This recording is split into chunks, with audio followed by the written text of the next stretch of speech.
Hello everyone and welcome back to Misconceptions in History. Today we are doing what is probably going to be my favorite episode I ever do on this series, and that is going to be about the Vought F4U Corsair.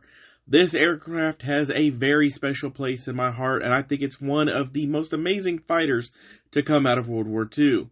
The aircraft itself has a rather unique design that was all built around the idea of building the fastest production aircraft for the United States Navy. And its unique design has inspired multiple things, such as art, as seen here on this Polaris slingshot owned by a family member of mine and awesome Marine. John Wayne's The Flying Leatherneck showed it. Baba Blacksheep, the book by Gregory Pappy Boyington, later on inspiring the TV series of the same name, and more recently the 2022 Columbia Pictures movie Devotion, starring Jonathan Majors and Glenn Powell. But how did such a unique aircraft come to be? What is its legacy? Let's go ahead and get into that now. Now, the development of the F4U came about from a United States naval proposal in 1938, in which they requested two types of aircraft. One a twin-engine, one a single-engine fighter aircraft. The single engine had some very unique requests. These design requests included a 1,000-mile minimum range, had to carry at least 4 guns, and even the ability to carry anti-aircraft bombs, with the idea being that this airplane would fly above an enemy formation and drop these small, tiny bombs and destroy an enemy formation in flight. And only about 5 months later, the Navy signed a contract with Vought Aircraft for their prototype, the V166B, which would become the XF4U-1. Now, the prototype would be fitted with a prototype of its own, the Pratt & Whitney R2800 Double Wasp, being the first airframe fitted with a Double Wasp engine. And this engine was important because it would go in everything from the A-26, the DC-6, the F-6F Hellcat, the B-26 Marauder, even the P-47 Thunderbolt. This engine would give the Corsair a top speed of just over 400 miles per hour, making it the first single-engine aircraft to exceed 400 miles per hour, right after the P-38 Lightning's twin-engine powered 400-mile-per-hour flight. When the Navy accepted the F4U for trials, Vought decided to take the name from its F4U Corsair and apply it to the F4U, giving it the name Corsair. During its trials, several technical issues came about.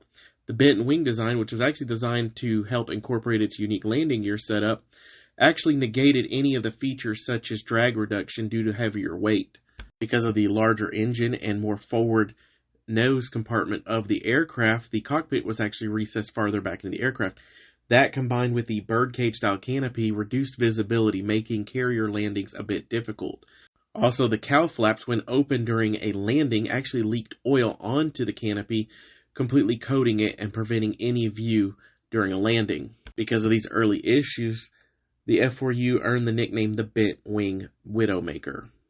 And while many of the landing and takeoff issues associated with the Corsair were solved by the end of 1942, it was pretty much decided to just use the F6F instead and hand off the Corsair to the Marines, who were still using the F4F at the time. Now, it took the Marines some time to get used to the Corsair, but once they did, they showed that the Corsair could outdo Japanese aircraft on pretty much every front. And in fact, the only thing the Japanese Zero could outdo a Corsair on was slow speed maneuverability and slow speed rate of climb.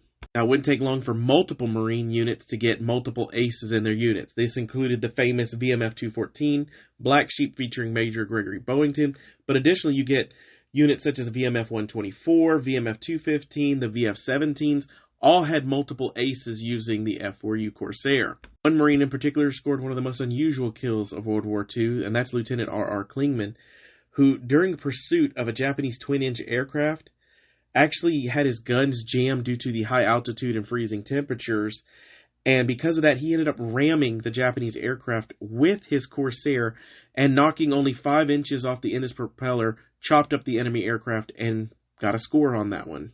The Marines got some major assistance from Charles Lindberg, who actually helped turn the Corsair from a strict fighter aircraft into a ground-based assault aircraft. With Charles Lindbergh's technical expertise, he helped increase the bombing capabilities of the F4U to have a capability of 4,000 pounds of munitions, and even performed strikes on Japanese positions in the Marshall Islands.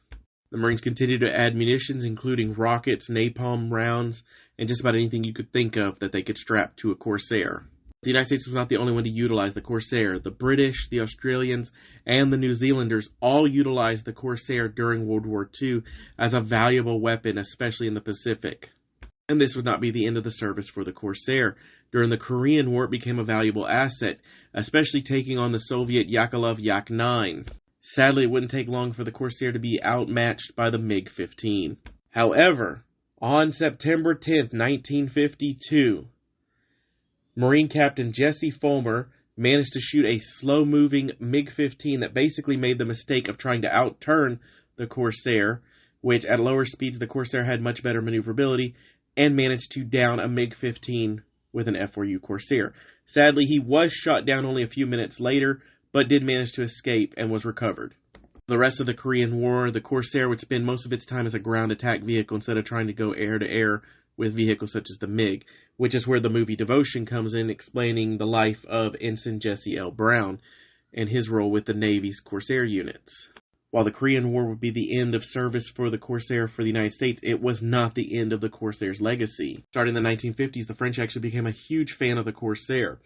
They utilized it during the First Indochina War, the Suez Crisis, the Algerian Wars, conflicts with Tanzania's independence, and the French even began experimenting with it during their portion of the Vietnam conflict, training their pilots to use wire-guided anti-tank missiles fired from a Corsair. Now, the final combat that the Corsair ever saw was in the Football War, which was a conflict between Honduras and El Salvador, and it actually flew for both nations' air forces. And in fact, a Honduran F4U shot down 3 El Salvadorian Air Force aircraft in one day, including 1 Cavalier Mustang, which, if you didn't know, was an upgraded version of the P-51, and 2 FG-1s, which are the Goodyear-produced versions of the F4U Corsair. The legacy of the Corsair is actually rather unique.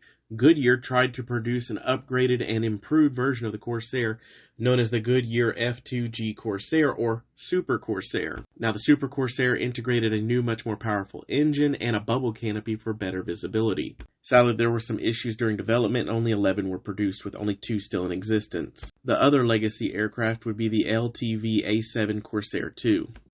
And this was a light attack aircraft that was subsonic and designed to basically be a carrier-borne ground attack craft, kind of going along with the legacy of the Corsair. Like other aircraft of its age, it is a collector's item to this day, with only 45 in private hands in the United States and a few dozen around the world in various stages. But there you go, the aircraft that was basically problematic for the Navy in the beginning, and they pretty much just shoved it off to the Marines, doing what the Navy kind of does to the Marines, and the Marines just basically took it, ran with it, and turned it into the greatest platform they had of the Second World War.